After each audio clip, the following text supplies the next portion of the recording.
and welcome back to another episode of There's Danger Here. I'm Leilani, And I'm Sam. and today we're going to jump right into it. Okay, let's jump in. The justice system is reactive, not proactive. As such, laws are typically put into place after events occur.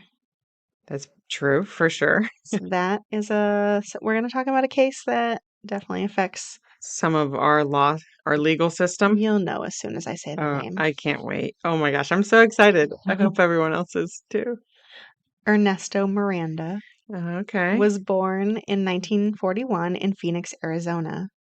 Knowing poverty, being raised by an alcoholic and abusive father, eventually he was pulled from the home and pushed into the system, into foster care. In 1954, he was arrested for burglary, receiving probation. In 1955, he was arrested again for second-degree burglary, for which he was sent to reform school in Arizona State Industrial School for Boys at Fort Grant.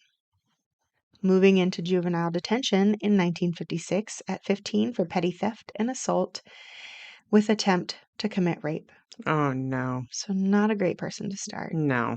In 1957, he was arrested again in Los Angeles, California for robbery, going back to juvie. But just 45 days in, he turned 18 and was released. Oh my gosh. Ernesto returned to Arizona and enlisted in the U.S. Army. After basic training, he was sent to Fort Campbell, Kentucky. Just 8 months after enlisting, however, he was arrested for voyeurism and sent to the stockade. What is voyeurism? Like showing yourself to people and stuff like flashing? that. Yeah, sort of, and Exposing yourself? yes. Interesting. Mhm. Okay. From what I I've understand, yeah. never heard that word Mhm. before. After this, he went AWOL, which is absent without leave, multiple times. For this, he was sentenced to 6 months of hard labor and submitted to psychiatric counseling, then dishonorably discharged. Mm. Which now it's a lot harder to get dishonorably discharged. They'll go with other than honorable, but not dishonorably, usually, which is weird. From Kentucky, Ernesto moved to Texas and was arrested for vagrancy. They were like, you're homeless. We don't want you. Yeah. Like, you're under arrest. It's time to get you out of here. Then moved to Tennessee, getting arrested for driving a stolen car. Holy moly. And he was charged for violating a federal law known as the Dyer Act when he drove the stolen car across state lines. Oh. That sort of increases the punishment there a little bit. Mm-hmm. Yeah. He was sentenced to 366 days in federal prison. That's it? The first 6 months he spent in Chillicothe, Ohio, which offshoot that was the death row for a while. They just got moved again. But and the remaining time in Lompoc, Texas. He got out of prison in 1961, meeting a woman named Twyla Hoffman, who was recently separated. Oh no, poor Twyla. Twyla was 29 with 2 children under 10, and after meeting the family, moved to Mesa, Arizona. In 1962, Twyla was pregnant, and in late summer, they had a second daughter. She had a second, his first. To pay for everything, Ernest got a job loading docks at a produce company in Phoenix at night, while Twyla worked days at a nursery school. Wow, she's like almost changed this man so far. I know. Don't look at me like that. Yeah, that's the end of the story. We have no idea. Quit it. In November of 1962, Ernesto was prowling in Phoenix, Arizona. Okay, she didn't change him for long. On the 27th, he drove from his home in Mesa to Phoenix, parking about a block away from the Paramount Theater in Phoenix. Then he took to walking the streets, prowling after several women he had been watching for weeks. Oh, so he's like a weird stalker now, too. He's a horrible human being. He's going to stay a horrible human being. I'm sure he is. 22-year-old Barbara Sue McDaniel left work at the First National Bank. She walked to the western parking lot and got in her car. Barbara pumped the gas pedal and tried the ignition, but it wouldn't turn over. So she repeated the process until she smelled gas, realizing she flooded her carburetor. And Barbara knew, she said that she talked to her dad and she could hear his voice being like, now you have to wait. Right. You just flooded it and you have to wait for the gas to dissipate before trying again. As she waited, Ernesto knocked on the window and asked for the time. Barbara said that she wasn't sure, but she thought it was around 8:45 p.m. In response, Ernesto forced himself in the car and managed to get the engine started. He drove to an empty parking lot. There, he grabbed her breasts. She tried to talk him to get out of the situation and told her that the cops were always in the area. For that, Ernesto brought out a knife and told her to give her all his money, and then took her coat and used it to wipe his fingerprints off the car and steering wheel. Oh my God. When he was done, he warned her not to try and fight, or next time she could get killed.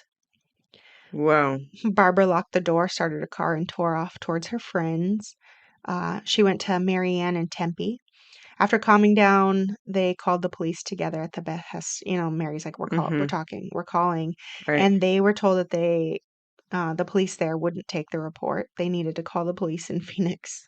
Oh my God. Oh, no. Oh my God. So when she calmed down, she returned home and again called the police. And Officer Tom Ezel took the report and filed it under armed robbery. Hardly. I know. The next day, Detective Robert Cornegay was assigned to the case officially, and he went to the scene of the crime and noted the skid marks and thrown gravel that kind of corroborated her story, but there's no other physical evidence. And while Cornegay was out on the beat, Detective Larry DeBus was looking through her file as well, and he requested her to come in for a follow-up interview in which she gave the same information, and she identified her attacker as a Mexican male with a 4 to 5 day old beard who reeked of cigarettes, stating she would both recognize and testify against him if they found him. All right. She's like, fuck this guy. I know. Good for her. I like the amount of trauma that I've just been thinking is like piling up on this poor woman. Like, one, she calls the police. They say, hang up, call someone else. Like, now you've Call a had, different police department. Yeah. We don't want to hear it. just right there alone could probably deter a lot of women from calling anyone Mhm. ever about this scenario. Yeah. And then they ask her to come in again to explain what happened. Like, I don't know. There's just a lot of like, Just wait, it's going to get worse. oh God. Not for her specifically, but Right. so Larry continued to work the case and realized that there were 9 unsolved sexual assault reports in the area, and he created a flyer with the suspect's description and put it in the police department's newsletter on November 29th, 1962. But still, the case eventually ran cold because that's really all they had at the time. On February 2nd, 1963, Ernesto took another trip to Phoenix, again parking near the Paramount Theater. At about 8:30 p.m., he watched 18-year-old Sylvia McLeod Felt walking to her car after work as a telephone operator. As she walked to her car, she watched as a man got kind of close to her, but he got in the car next to her, and so she got into her own and felt okay. But I guess before she could even start the car, a man opened her driver's side door. God damn it, lock your doors. Oh my God. I mean, it wasn't as easy then. Although it was a button. Never mind. No, just kidding. I thought it was a button. Yeah, I know. I'm kidding. I'm joking. I was just pretending. You lost your brain for a second. I You did. forgot what old cars look like. I thought at first he got into the passenger door, and I was like, so it wasn't as easy. You would have had to bend over and manually lock it yourself. But it also wouldn't have been unlocked to begin with if it so forget that. I can't. I'm leaving it in. That's fine. Everyone can go along for that ride with me there. Ernesto brandished a knife, and she noticed that he had a tattoo of the initials E.M. in the web of his hand. He told her to give him her money, but she said she didn't have any. So then he said he was going to steal the car and attempted to push her sort of into the middle of the car, but it was a standard transmission and the gear shift was too long, so her body couldn't be forced over it. She screamed, and another car just happened to start driving towards them, so Ernesto took off. Sylvia slammed her door shut and locked it, then took off to the nearest gas station, telling the attendant someone tried to steal her car, and together the two called the police, and Officer W.O. Simmons responded. He got the information as well as the suspect description and put out a bolo. Records and Information Bureau officer Joe Garcia came in and dusted her car and picked up latent fingerprints. Oh, he didn't have time to wipe them off with her No, own he ran coat. away. On March 2nd, 1963, an 18-year-old Margaret Fair, or Maggie, in Phoenix, Arizona, finished a shift at a movie theater. The Paramount? Mm-hmm. She had taken a bus close to her house and was walking the rest of the way. Ernesto was driving around in his girlfriend's white over gray Packard. Just after 8 p.m., he bought a 6-pack of beer and drove into Phoenix. It was almost midnight when Ernesto came up to her, grabbed her, and dragged her into his car. Oh my gosh. He put a knife to her throat to get her to comply, and he had been watching her. Obviously, he had parked at the Paramount several times and knew the bus route as well. He threw her into the back seat, hog-tied her, and then took off. 20 minutes later, he stopped in, the country area. Ernesto took her belongings, raped her, and then drove her back to where he abducted her when it was over. When he left, she ran home and told her older sister, Sue Williamson, and the two immediately sought help by calling the police. Before detectives arrived, Maggie was told not to bathe or comb her hair, and so she didn't. Detective Young and Smith were sent to Maggie's to get the report, where she recounted the entire event as detectives wrote down the information. Afterwards, they collected her undergarments and bagged them as evidence. As Maggie was changing, detectives called in the information about the car, and Maggie then was told to go to the Good Samaritan Hospital and get a rape examination kit completed. Again, just layers of trauma. Mm-hmm. At this point, no bruises or ligature marks were noted, according to Dr. Lakos. We don't like this guy. I can already tell you. I would record a bruise if I was. Yeah. I probably shouldn't say that. Don't do someday. Okay, so here I need to tell you that I do not appreciate the detective. So let's talk about this for a minute. Okay. Maggie gives her first report of what happened almost immediately, in which, like I said, they annotated no bruises or ligature marks. Then she's told to go to the hospital and gives a second account, and then a third to Detective Kyle Gordo and Don Davis when they get assigned the case and given the information from the first detective who interviewed her. In the rape case, the doctor annotated that Maggie wasn't a virgin, though she claimed to be. And nowadays, we know, or should know, that even doing things such as using a tampon can break the fucking hymen. So, right. We don't know. And who cares? Yeah. So again, it doesn't mean she's not a virgin, okay? But they decided collectively that she wasn't, and she was lying. They also report that the statement had plenty of holes in it, and I bet it does. We've talked about this before, but the mind can block things out to protect itself, so that's just sort of a bullshit thing to say. Then a drunk man comes in matching the description that Maggie gave, and she is brought into the police station for a lineup, and she looks at all the people, including this drunk man named Billie Jean Morrison.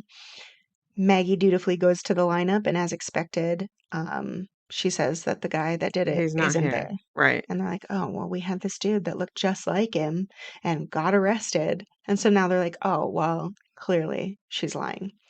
So what do Detectives Gordo and Davis do? Interview Maggie for a fourth fucking time. Oh my God. They insinuate to her that she is lying and ask her to take a polygraph. Are you serious? Like, how fucking insulting is that? It's these stories that I feel like men who don't get it, like when there's the discussion of, oh, women just claim rape, whatever. I feel like those people need to be sat in a room and listen to these stories repeatedly. Because this is what would make someone not want to go to the police. Oh, and she goes through it. We're going to talk about it. And I think I'd probably talk about it later. I mean, they do find semen in the vaginal vault. They don't find a whole lot of the marks and stuff. She claims to be hog-tied, and they don't find marks. And at one point, her older sister's like, that's probably my fault because I told her, if you ever get in a weird situation, don't fight back because you're more likely to get killed if you do. And so poor little Maggie is just kind Just of like laid there. was compliant because Right. she doesn't want to she keeps telling herself, I don't want to die. Mm-hmm. And so she's listening to her older sister. And we find out later that Maggie's on the lower end of, like, she's not mentally disabled, but she is on the Mm-hmm. lower level of IQ. She's super shy. Like, she has a hard time talking with people. And now we're just interviewing her and telling her everybody that she's lying.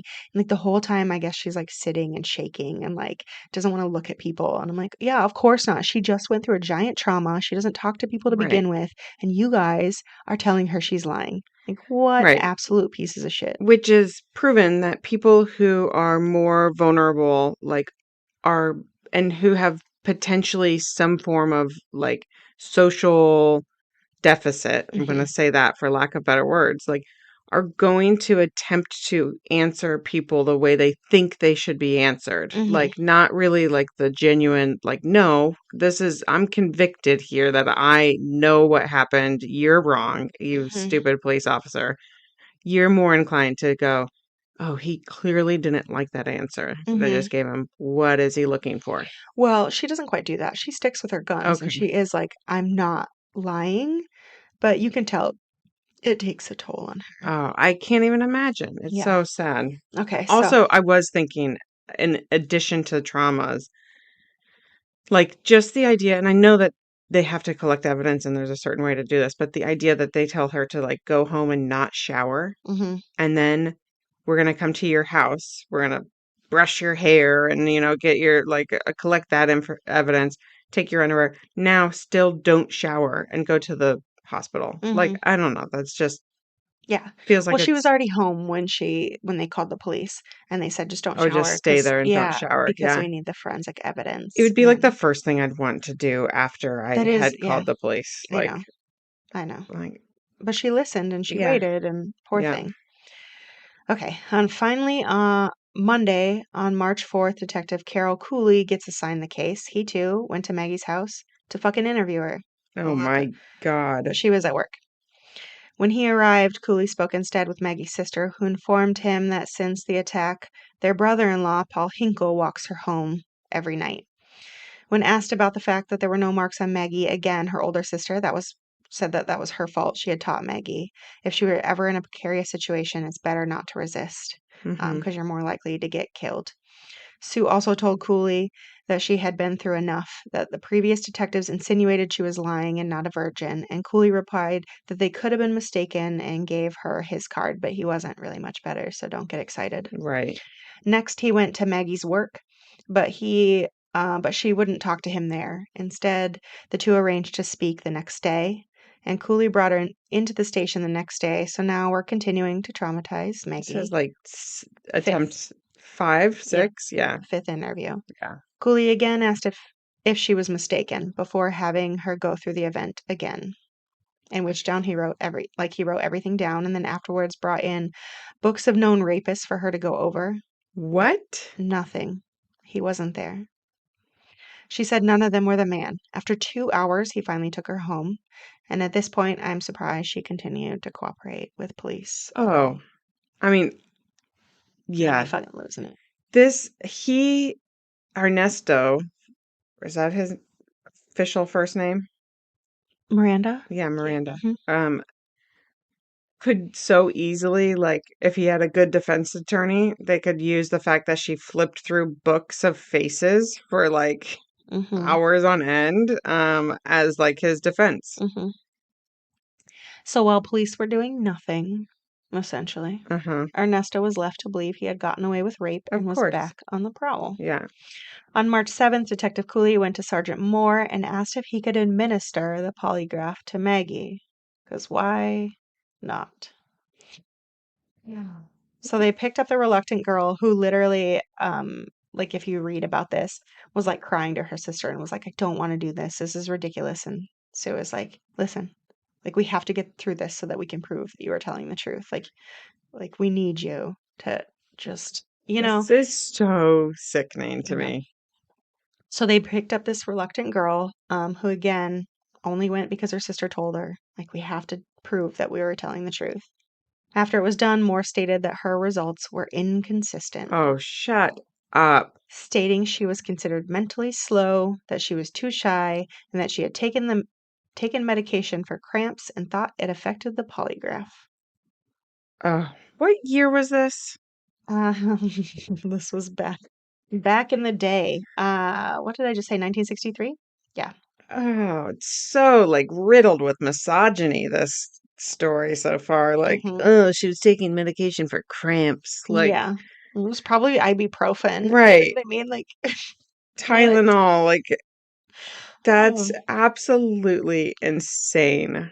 When the police dropped her off at home, they suggested to older sister Sue that Maggie come back in a week for a follow-up test to see if they could get better results. Shut up. Sue finally started to have enough and realized the police were just putting Maggie through the ringer and escorted the police out and basically slammed the door. Yeah, I was like, we're go fuck done. yourself. Yeah.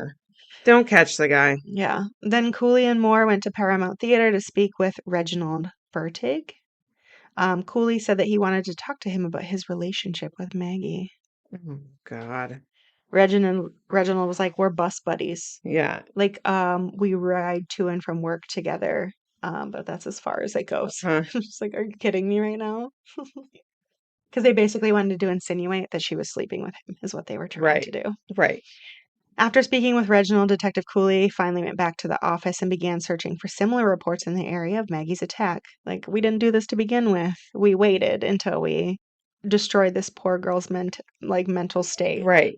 And now we're actually going to see if there's anything that corroborates it. But he didn't find anything in the immediate area and began expanding his search, finally coming up with 2 reports near the Paramount Theater, one of the attack on Barbara and one on Sylvia.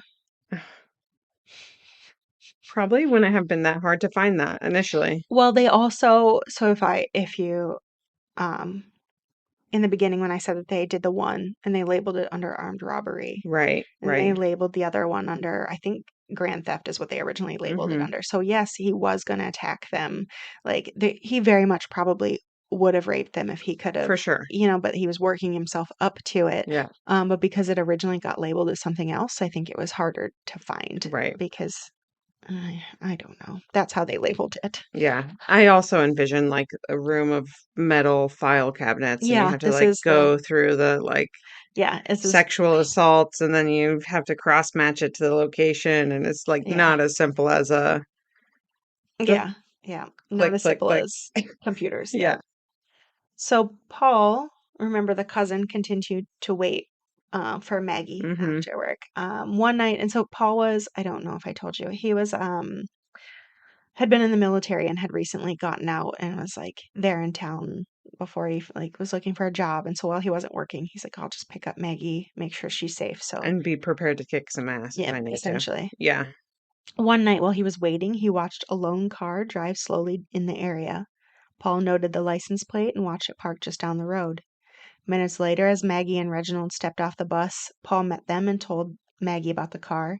And so the two started walking like towards it. Paul was like, I need you. Like, this vehicle's fucking weird. And I need you to see if this is the car. Because this is just off-putting. Because I guess the car didn't drive by just once, but I think it was like 2 or 3 times and was like creeping. And Paul's like, what the fuck is this? Right. You know what I mean? Like, obviously. Like, it's almost too obvious. Yeah. That this, we gotta, what is this? Yeah.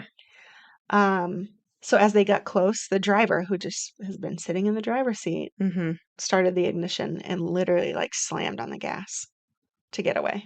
Oh. Not suspicious at all. So Paul called in the license plate to the police, reaching Officer Dave Anderson, telling them that Detective Cooley had given them a card and asked them to call if he saw anything suspicious. So I think he got a partial license plate. He knew that the letters in the beginning were like a certain letter combination, but he didn't know all of the numbers, but he also knew like the description of the car, right? Yeah. So Officer Anderson ran down the plate with the DMV and found that the car was a 1958 Oldsmobile sedan. Paul said that the car was not an Oldsmobile that he was looking at, but a Packard, and that Maggie said it looked like the car that she had encountered before. On Monday, Detective Cooley interviewed Paul, who stated he may have been off on the license plate because of the lighting affecting his ability to see, but he knew the first 3 letters were for sure DFL. Paul was also sure it was a Packard Patrician due to the oblong tail lights that ran along the quarter panel. Like one of his friends, I guess, had the same car, and he's like, no, I know this car. Right. I know what it is. It's not an Oldsmobile. It's a Packard. He told the detectives Maggie was shy and May considered to be slow. Even though they were cousins, she hardly even spoke to him. I know. Like, she's like, couldn't talk to dudes. I love that, though. Mm-hmm. And I love that he, like, stood up he for just was there for her. Mm-hmm. And, like, not just like, I'll just pick her up. He was watching. Yeah, clearly. Yeah. Yeah. Armed with that, Detective Cooley had the DMV run the license plates that started with DFL and were registered to a Packard. The results came in, and one car came back with a partial license plate on a Packard, license plate DFL 317, to a 1953 four-door. The car was registered to Twyla Hoffman, who lived with boyfriend 23-year-old Ernesto Miranda in Mesa, Arizona. Oh my God, he's only 23 at this time. Yeah. I'm like envisioning his life of crime. He's now in his 40s. I know. That's why I added how old he was. Police sought out to speak with him, noting that he matched the description of the attacker that Maggie had provided. Huh? When speaking with neighbors, that's how they got the description. While they were tracking him down, the police looked up Ernesto in the system, and on March 13th, detective found his extensive arrest record and realized he might actually be a person of interest. Good God. When they got to his house, they found the Packard outside, and glancing in the back seat, police found it to be the same description Maggie had given to them. So she had told them, like, when she was shoved into the back seat, there was like this like paintbrush that she saw, rope, and there was like, it wasn't just the rope that she was used to like bind her, but there was like a rope like set up in the car for something, and I couldn't figure out what it was for, but she said that it was like legit tied up. Like there. Tying the back door shut, maybe, or something. No, wasn't anything like that. But I guess they like looked in the back, and it was identical to what she was saying. Because remember, she's face down, so she's looking at this paintbrush. She's looking at certain features the whole time. And I hope that they got that oh shit moment. Like we fucked up with how we treated her.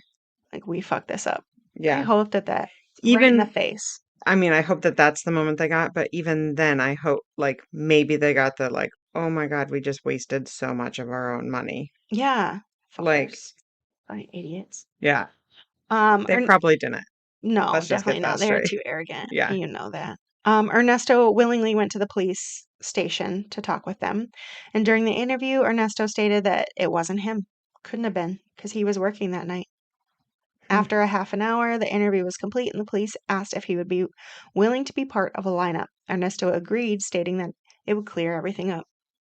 So he got to pick his number for the lineup, and he chose number 1. The police called 3 women, but only Maggie and Barbara were able to be reached at the time. Sylvia wasn't. Both women came in, and first Maggie and then Barbara. Both women believe number 1 to be the man, but neither would say that they were like 100% positive. Sure. Yeah. Maggie did say that if she heard him speak, she'd be able to say for sure it was him. Okay, it's going to get worse. You ready? After the identification, both women agreed to stay in the station while Ernesto was re-interviewed in case they were needed. Though the 2 women didn't positively identify him, the police insinuated to Ernesto that he had been picked out. Back in the interrogation room, Ernesto simply said that he better tell police what happened, and he immediately began to corroborate statements that the women had given. After giving an oral statement, the detectives asked him to write everything out. After making the statements, the detectives asked Maggie to come into the interrogation room where Ernesto was sitting. No. Let's go face your attacker. What? In a room. Unchained. He's just sitting in there.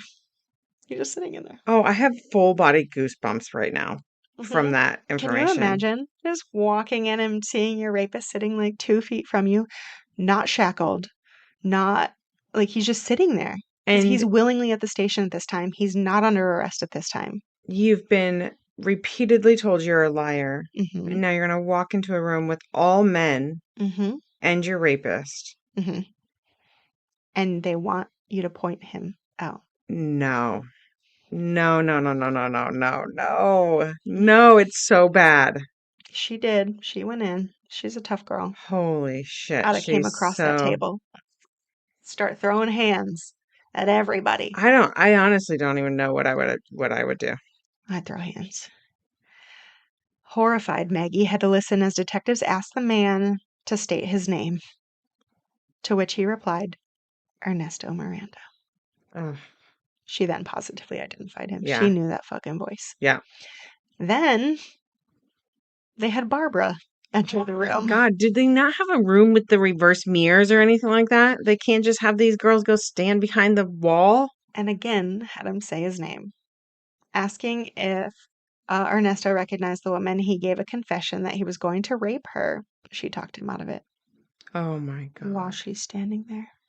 Oh my God. The police are just as bad as this Ernesto right now. They are. With that, Ernesto was immediately arrested for kidnapping, rape, and robbery of Maggie, the robbery of Barbara, and failure to register with the sheriff's office as an ex-convict.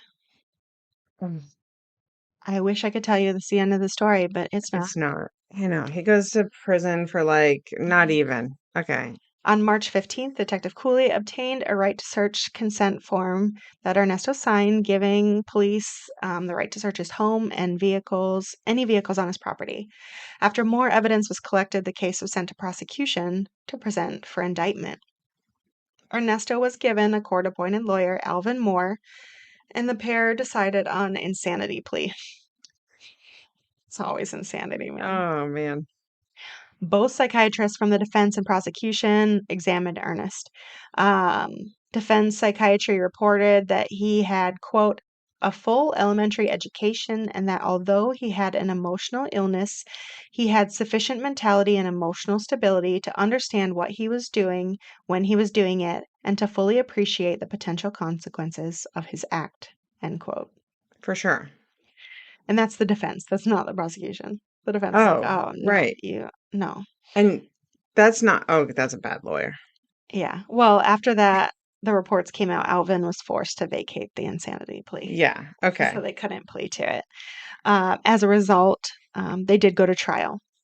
The first trial to get its date was the one for Barbara, actually, and was held on June 18th, 1963, presided over by Judge Yale McFate. At trial, Barbara identified Ernesto as her attacker and was practically an open and shut case. The court, of course, found him guilty. Mm-hmm. The second trial followed pretty much immediately and was presided over by the same judge. The prosecution went step by step of what happened that night, the attack that was inflicted on Maggie, with Maggie herself taking the stand and detailing her account.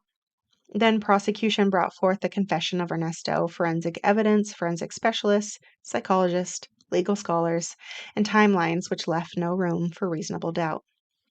During cross-examination, Moore asked Detective Cooley how he went about getting Ernesto's confession. When the detective answered, Moore asked if he had been warned of his rights. Cooley said at the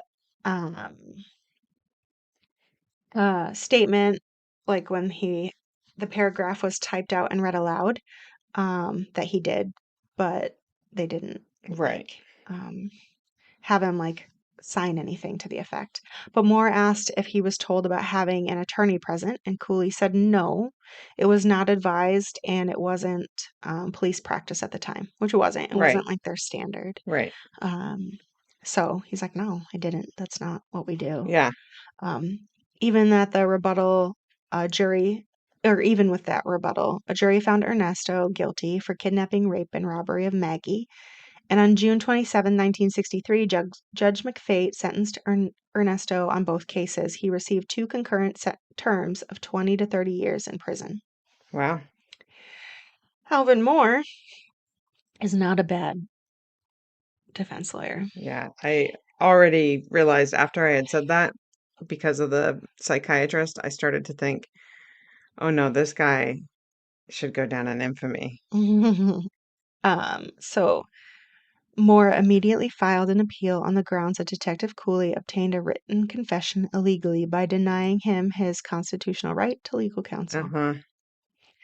This is where the Miranda versus Arizona Supreme Court case of 1966 comes in. Holy cow. First, to get into it, on April 22nd, 1965, the Arizona Supreme Court ruled that the Ernesto Miranda conviction for the Margaret Fair case would be upheld for two reasons. First, there was no legal requirement for Ernest to be advised of his rights, and second, he hadn't asked for an attorney at the time of questioning. The judge therefore ruled it would have to be appealed at the next level. But at this time, Alvin Moore's health was failing. He was like in his 80s or 90s. Oh, wow. Like he was an older man. So he got in touch with John Flynn and was asked to take over, along with another attorney, Peter Baird. Flynn argued that he couldn't have his confession made admissible based on his Fifth Amendment rights being violated. Oh. Again, he was not given the opportunity to address it with legal counsel. He may not have understood the consequences of giving up such information. Chief Justice Earl Warren, Justice Hugo Black, Justice William O. Douglas, Justice Tom C. Clark, Justice John M. Harlan II, Justice William J. Brennan Jr., Justice Potter Stewart, Justice Byron White, and Justice Arthur J. Goldberg were the ones that oversaw the case on February 28, 1966, in which the Supreme Court ruled in a 5-4 decision in favor of Ernesto Miranda. That's so, like, this is such a unique juxtaposed, like, position I feel right now.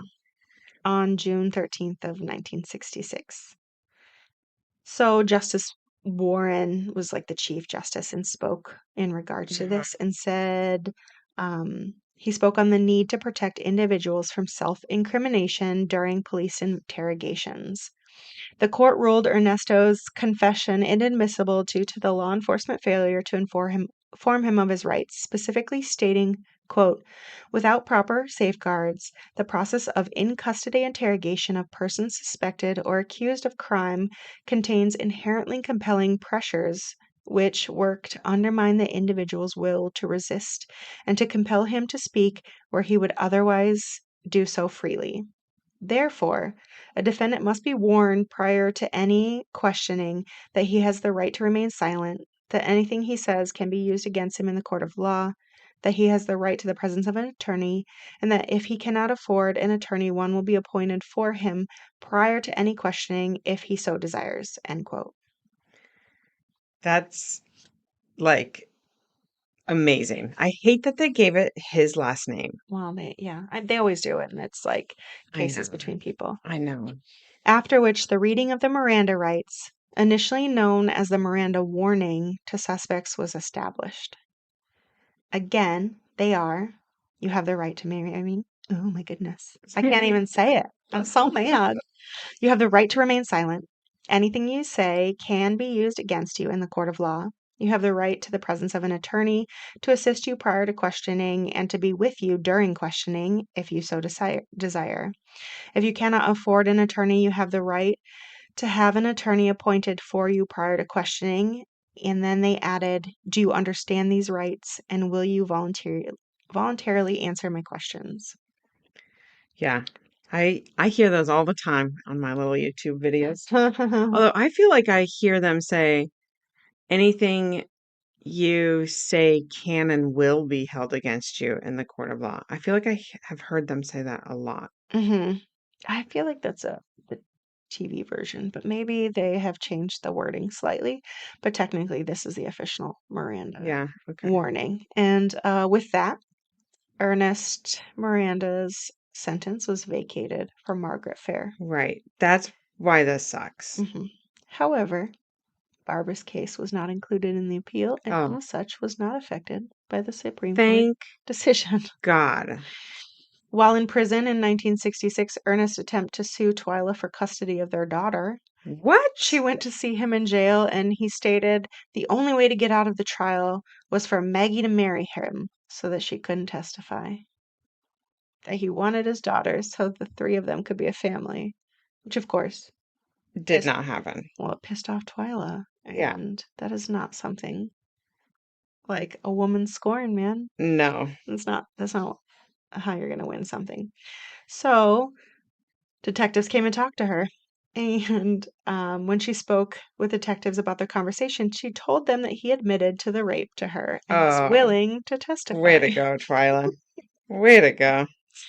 On October 1966, a trial date was set for the second go at Maggie Fair's case.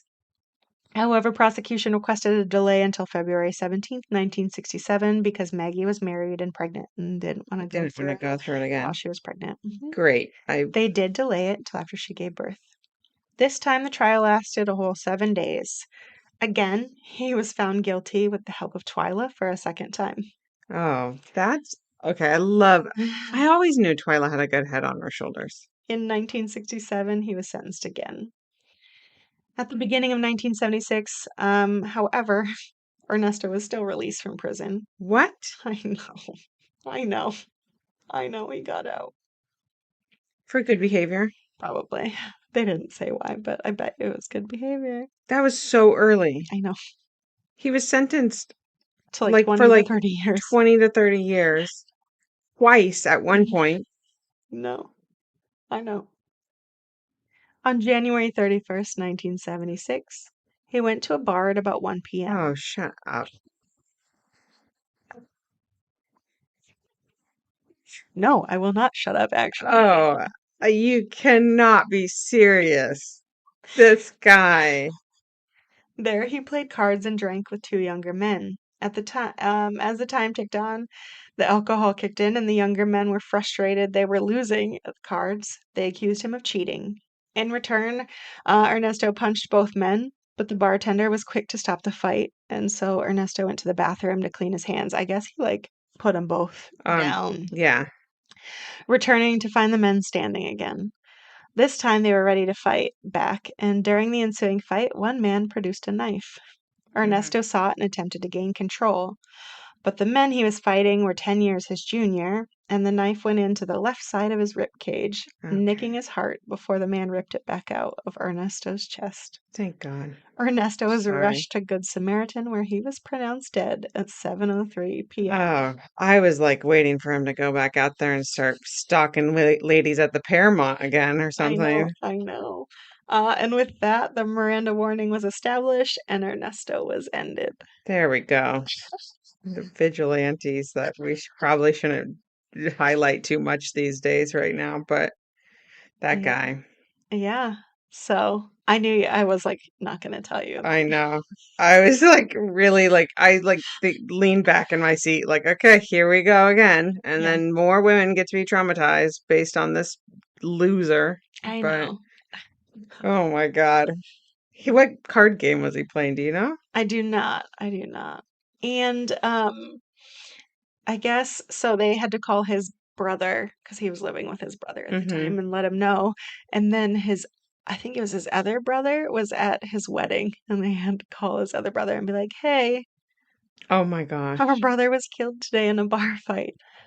I think at that point, I mean, who knows, but at that point, you'd almost be like, it's your wedding day, and your brother's probably put you through a lot of turmoil. We'll wait. Yeah, you'd probably be like, okay, that's great. Yeah. That's my wedding gift at this point. Like, I don't have to think about this guy anymore. Like, my God. Yeah.